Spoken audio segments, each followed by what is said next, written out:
There are those who want to say this is a political blow to Donald Trump, that it's a great boost to Joe Biden's re-election chances. But isn't there an argument to say this is wind beneath the wings of Donald Trump? Doesn't this just fuel his narrative that he's the anti-establishment figure and the establishment's out to get him? Yeah, well, look, I think it's probably still a bit too soon to know what the net effect's going to be. Certainly amongst the base, amongst the diehard Trump supporters, they have poured money into the campaign, $55 million in just 24 hours, which is an enormous sum, and 30% of that money was completely new donations. In fact, at least that's what the Trump team says. So for the base, yes, look, it's certainly helped him, but there are polls that have come out since Thursday that suggest about 20%, 15% of independent voters say that they are less likely to vote for Trump now. And the metric that I look at the most is the average of the 8 political betting markets, which, of course, give a suggested probability of who's going to win in November. And they did fall slightly for Trump, 51% a chance of winning down to 48% or 47%. That was immediately the day after the verdict. So I think most people out there who are willing to put their money on the line and think about these things, they think that it's hurt. That it's hurt Trump. And I actually share that view. I don't think this is great for the former president. Yeah, fascinating stuff. Of course, in the political world, part of the equation is how the Democrats react to this. That's very important.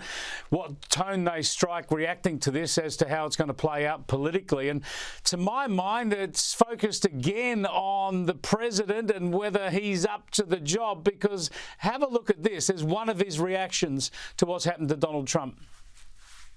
Can you tell us, sir, Donald Trump refers to himself as a political prisoner and blames you directly. What's your response to that, sir? Do you think the conviction will have an impact on the campaign? We'd love to hear your thoughts, sir. Should he be on the ballot, sir? Look, there's the leader of the free world giving an awkward smile but having nothing to say about the conviction of Donald Trump. And before I get your thoughts, Adam, I'll show you another chance where the president got to respond. He had a bit more to say this time. Conviction helps Trump in the election. Are you worried that this could happen to you someday? Somebody comes up with some charges and tries to bring you into court after your term? Not at all. And when Trump says you're just trying to bruise him, what do you say? Politically, he thinks you're pulling the strings behind the scenes, doing all this to help yourself. I didn't know it's that powerful. Yeah, the leader of the free world, Adam, the most powerful man in the world, saying he didn't know he was that powerful.